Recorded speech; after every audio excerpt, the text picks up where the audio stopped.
What is up, everyone? You're watching Tatiana's Tiny Zoo. I'm Tatiana, and I'd like you to meet my godson, Podrick. He's an adult, male leopard gecko who is owned by one of my closest friends. My friend told me a while ago that Pod was due for a larger enclosure, so I took it as an opportunity to start a new live streaming series where I break down each step of the bioactive building process, as well as take feedback and answer questions from viewers like you. If you're interested in seeing the building process from start to finish, I'll link it down below, but for now, we'll do a quick overview on how to build an arid bioactive enclosure that's suitable for leopard geckos, bearded dragons, as well as many other desert species. We started with a standard 40 breeder enclosure. I happen to have a spare tank laying around in my basement. While this tank won't be big enough for an adult bearded dragon, it's the perfect size for a leopard gecko. With the help of my boyfriend, we went ahead and converted the tank to a front opening enclosure with 2 latching doors. The background and ledges are made from standard styrofoam that I carved and then sealed with grout and painted with cement pigment and Drylok. I was inspired by this large hide that Podrick had in his old enclosure. The texture looked a lot like sandstone with the different mineral layers, so I decided to try and recreate this effect on his background. There are some things I wish I had done differently in my overall paint job, but I think it came out alright. Let me know what you think in the comments below. After the background was complete, it was time to mix up some substrate. At first, I used the BioDudes Terra Sahara substrate mix, but I ended up not really liking it and creating my own substrate anyway. The arid mix I use includes play sand, eco-earth, topsoil, and mulch. I also recommend adding some excavator clay to your substrate mix as it helps hold burrows and encourages natural digging behaviors. Overall, there's about 4 to 5 inches of substrate throughout the tank, with a deeper layer towards the back. After the soil was in place, it was time to add some plants, as well as Podrick's hot, cool, and humid hides. The plants need to be sturdy enough to not break with the weight of a reptile, and they need to be non-toxic if the animal you're housing is an omnivore.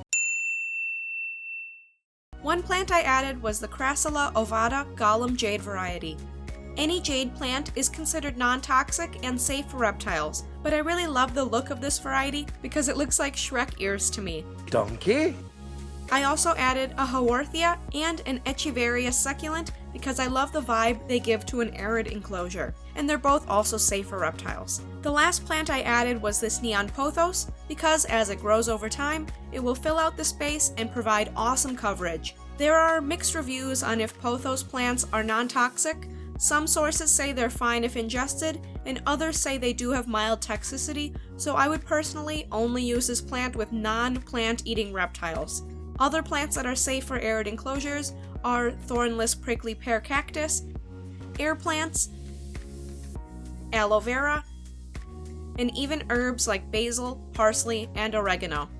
No bioactive tank is complete without leaf litter. I added various types for different textures, and I think it really brought the entire enclosure together. Once that was done, I introduced the cleanup crew. I started by adding a colony of arid springtails. These guys are different from the typical springtail species because they will die in high humidity environments. That's what makes them perfect for this desert-like ecosystem. I also added a few mealworm beetles. These guys will not only clean up waste, but they'll also produce more mealworms, which will help keep the tank clean and become an occasional snack for Podrick. The last thing I added was a group of 20 to 30 giant canyon isopods. This is a great isopod species for an arid enclosure, but powder orange and powder blue isopods would also work well. For lighting, we hooked up an Arcadia Jungle Dawn that runs across the entire length of the enclosure. The bright LEDs of this bulb are unbeatable in the industry, and they're perfect for these sun-loving plants. We also hooked up a halogen bulb to a Herpstat Easy thermostat and placed the probe on this heavy basking stone. This inch-thick rock will be able to absorb plenty of heat throughout the day and allow Podrick to sploot his belly on it well into the evening hours. Even though this is only a 40-gallon enclosure, I made sure to maximize the space with Podrick in mind. The background ledges have plenty of dark crevices that can be used as additional hiding or digging spots, as well as offering permanent climbing enrichment for him to explore.